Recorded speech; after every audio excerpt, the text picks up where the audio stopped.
Simeon and Anna. She never left the temple, but worshipped night and day, fasting and praying. Luke chapter 2, verse 37. Waiting.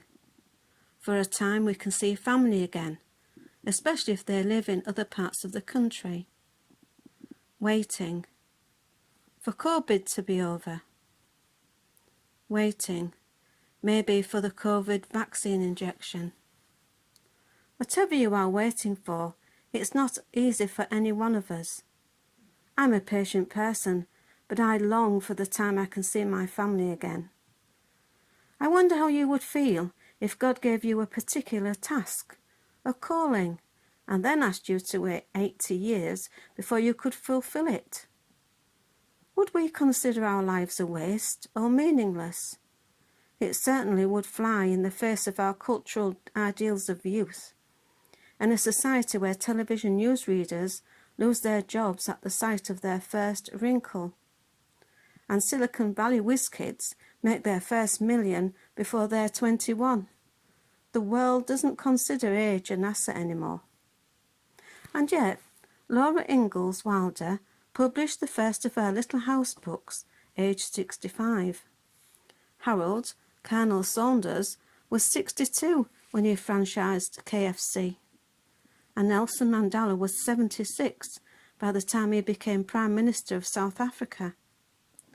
In the run-up to his 100th birthday, Captain Sir Thomas More became national hero in the UK, raising over £30 million for charity by walking laps of his garden. In today's passage, we encounter a woman and a man who knew about long-term waiting. We don't know how long Simeon had waited for the fulfillment of God's promise that he would see the Messiah, chapter 2, verse 26. But he is clearly not long for this world. Anna, we are told, has been a widow for 84 years. She has dedicated her whole life to worshipping, fasting, and praying, chapter 2, verse 37, and lived in expectancy of God's coming. Imagine the scene as the Holy Spirit stares them separately with the knowledge that this is it. This is the moment they've been waiting for.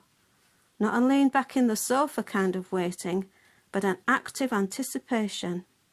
Lives lived in prayerful and watchful expectation. Sovereign Lord, as you have promised, you may now dismiss your servants in peace, for my eyes have seen your salvation, which you have prepared in the sight of all nations, a light for revelation to the Gentiles and the glory of your people Israel. Luke chapter 2, verse 29 to 32. We would all hope to have that attitude towards the end of our lives. You may now dismiss your servant in peace, to know that our calling had been fulfilled, to be greeted as a good and faithful servant by the Master, as in the parable of the talents in Matthew chapter 25, verses 14 to 30. Why not spend some time reflecting on your attitude to waiting and time? If God gave you a task to do, would you have the patience to wait, or would you put a time limit on it? God can use anyone, no matter what age you are, so let us have expectations of what God might do through us.